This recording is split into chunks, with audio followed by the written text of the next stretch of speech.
Alright, so solo raids.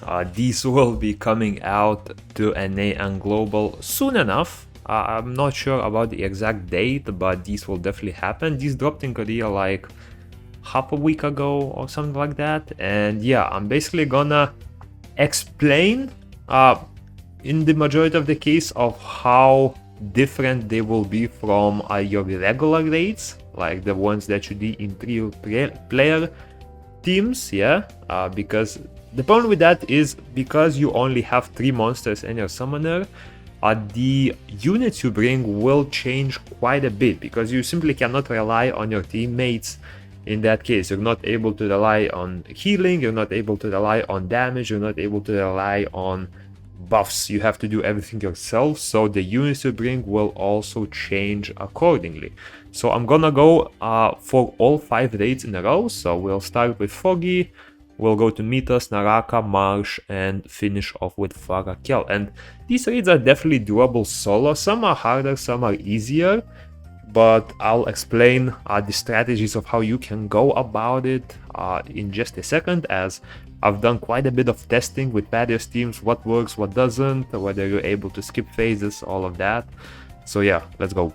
So first of all, we're gonna start with the buffs that you get. So because you're doing solo raids, or even if you're doing duo, you will be getting certain buffs, and the buffs you are getting will be way stronger than what we currently have in NA and global. If you are doing duo, the buffs will be a bit lower, however the boss mechanics will be changed still.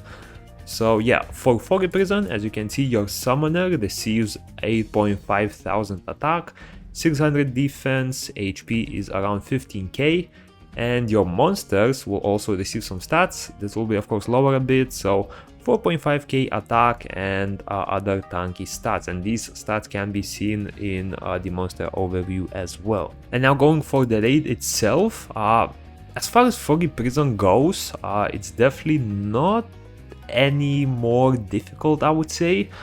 You can see here 3 debuffs. My Argen is able to do like what, 15 to 20% of boss's HP per hit. Sometimes he didn't even have the attack buff, so you are able to nuke them pretty easily, especially with all of those big buffs. For the Tau phase, of course, you might need a stripper, or if you're a Soletta user, for example, you can use the light Soletta because she simply ignores all buffs and does damage through them. I mean, light Soletta will be used throughout the whole video, because light element for Soletta is the only PvE element you can pretty much use. All other elements will be quite useless.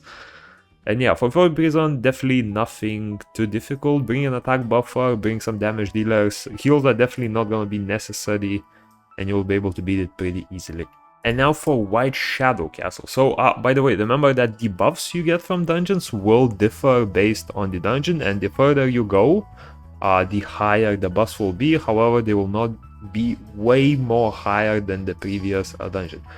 For this one, again, pretty much similar to the Foggy Prison, you only need an attack buffer as well as some damage dealers, a defense breaker, and you will be able to do it just as before. Skipping phase is super easy, as you can see. I think 2 nukes from my Argen pretty much fully skipped the whole arm phase. Metus doesn't really do much damage to you, so there's no need to bring any healers or anything like that. As long as you have the bonus, in most cases you will be able to get that arm skip phase off. In this team, for example, if you do not have Karambit, an even better option would be something like a Naomi, because she is able to buff up that crit damage debuff. Your Argen's damage, your Narinha's damage will improve significantly, even if she's in an on-souling slot, because Karambit unfortunately does not do any debuffs, while the Windcat is able to bring 2 debuffs, one of which directly increases the damage. So if you bring, let's say, a Naomi here, and instead of Louise, you can bring any other attack buffer, and you will be just as fine. And now for the buffs, as you can see, there's someone that receives 10.5k attack, 700 defense, 19.k. What? 19.k? No, 19.4k HP, and your monsters will receive around 5.7k attack. Now let's go to Naraka. And now for Naraka, this is where things change a bit. Now, you still don't really need a healer if you are able to do a phase skip on Naraka. However, you will have a pretty hard time skipping the phase without either a Helios debuff like crit damage taken or regular damage taken. In most cases, from what I've tested, it's gonna be a rough cut in order to nuke through the HP that the boss has.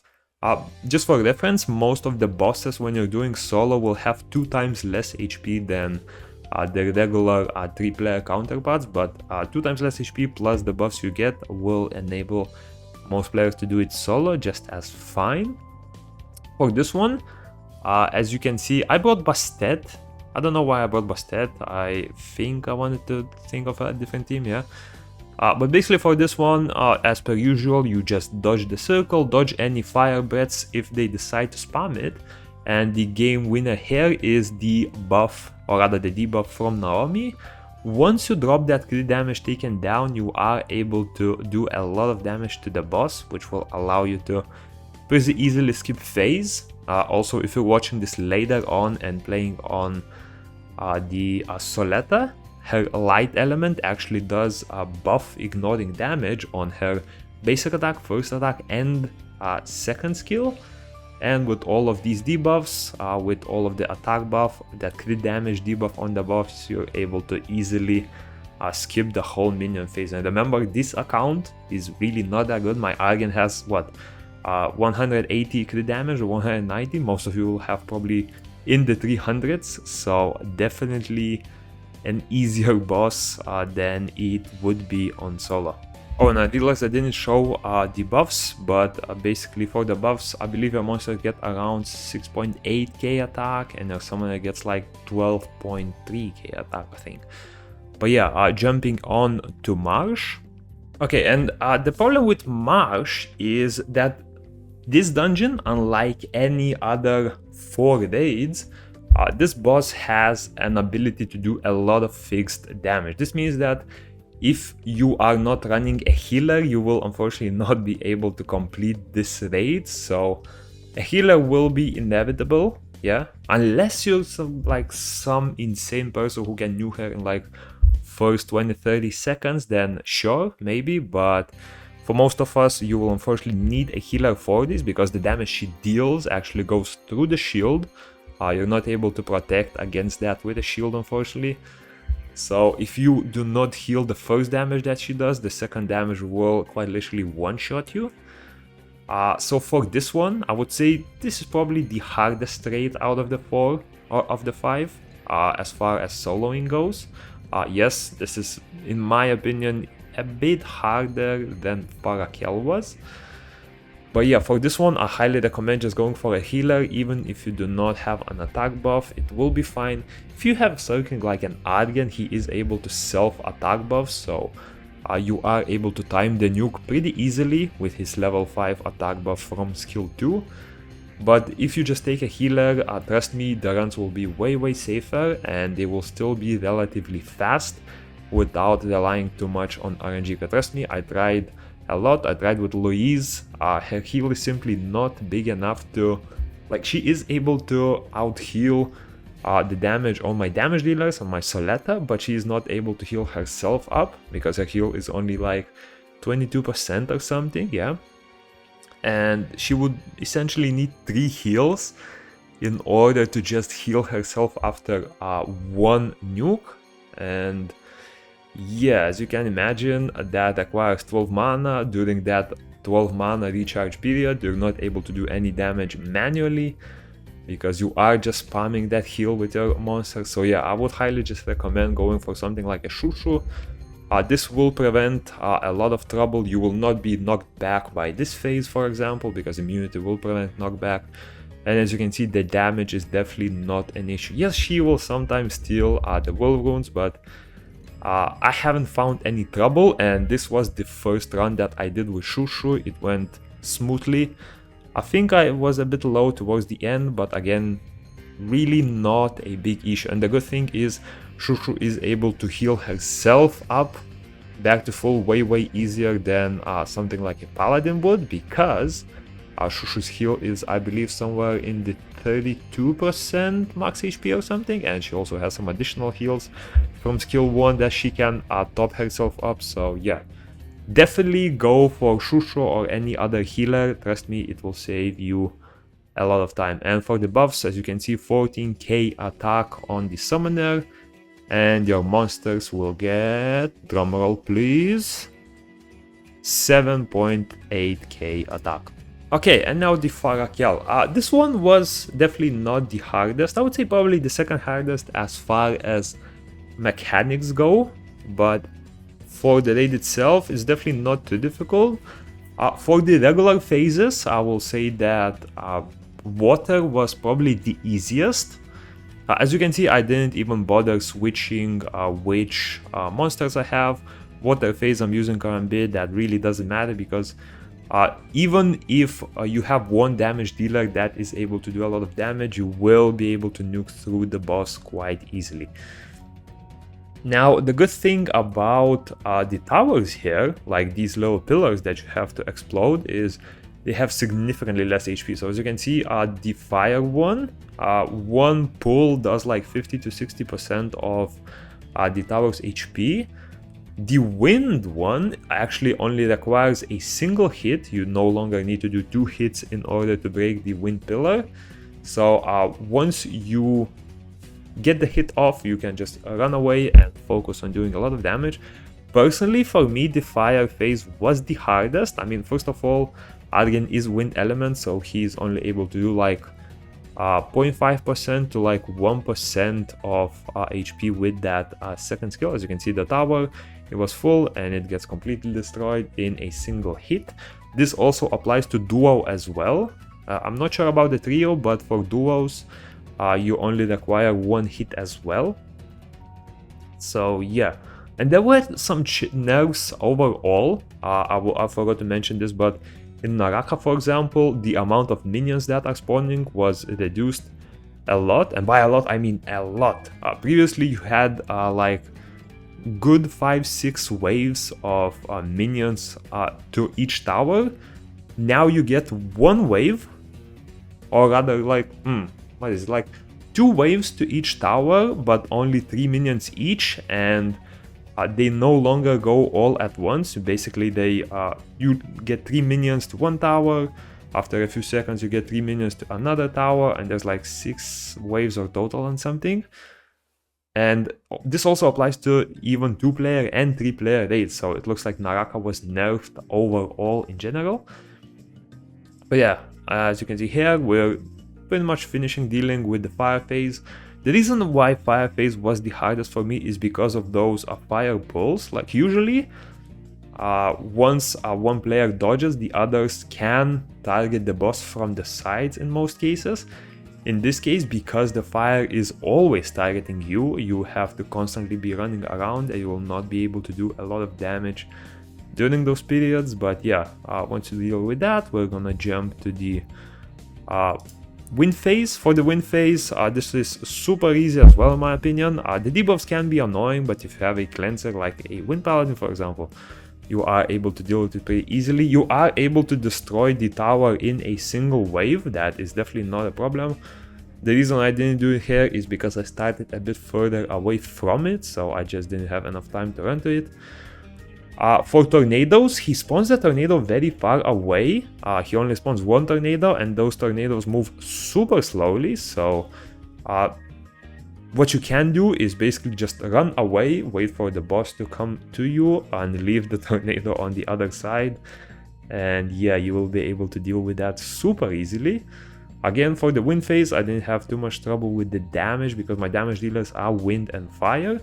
Now for the minion phase, there are 3 minions, but if you are a solo raider, you will only need to kill a single minion. And these minions, as you can see, look at that HP. No defense break, they're getting completely melted. They have like no HP, they nerfed it completely. And I don't know if you get more time, not exactly time in here. But yeah, once 1 minion is dead, it's over. So in that case, it's even easier, I would say, than party days, because if you're having trouble with a certain minion, for example, the infamous, what's it called, water mermaid or water under, what they called, you can simply just choose not to do it and it will be way easier.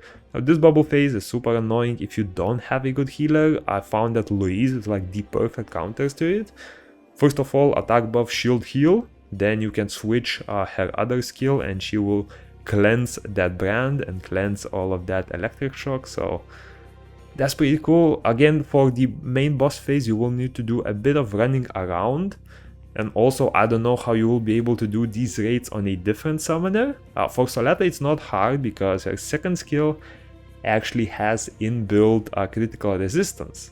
But for other summoners, they unfortunately do not have that. So yeah, you're gonna have to figure out a way to implement that Verde heal in there somehow. Probably for this team, I would say he would go instead of Karambit, right? Make him a bit of more of a damage build rather than support, so he can at least contribute something. But as far as damage goes, again, not too difficult as long as you're able to dodge. Unlike me in Korean server with like 400 ping, you will not have any trouble. Do keep in mind though, because you will be getting stripped a lot, even from basic attacks. Yeah, you will need your Louise, Bastet or whatever to work a bit overtime, because you do not want your Argen or your any other second damage dealer to be losing that attack a lot. But yeah, just finishing up the run, I'll leave it running for a bit. For phases, I feel like whenever he does this little triple circle phase, I found that it's easier to just take a single hit whenever hitting him, because you already have to dodge a lot and you simply don't have enough opportunities to do damage to him. So I found it better to just take the hit, heal it up and do damage in the meantime, instead of trying to dodge it and doing damage afterwards, yeah? But yeah, Farakel, again, it took me like, what, 7 minutes? The PB is a duo or a trio, so don't mind that.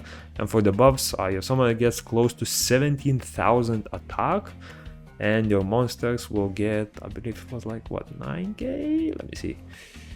10k attack. So yeah, that's pretty much my experience with the hero raids. Keep in mind, this is only a 3-week account with units that barely hit 250 damage, although they are level 80. So as long as level 80 comes out in NA and global before the solo raids come out, trust me, this will be super easy. You will not have trouble at all. Some of the raids are found to be even easier than party. For others, for example, the one raid I would recommend doing in a party is the snake, the marsh lady, because oh boy, you're not really able to bring attack buff to it, and one of you will have to use a shushu most likely, and if you use a shushu, you don't really want to be bringing attack buff as well, because that leaves you with 1 damage dealer. Yeah, but yeah, I think most of you will be able to figure it out. Feel free to do duo. Trust me, duos are way easier now compared to how they are in our server. And yeah, peace.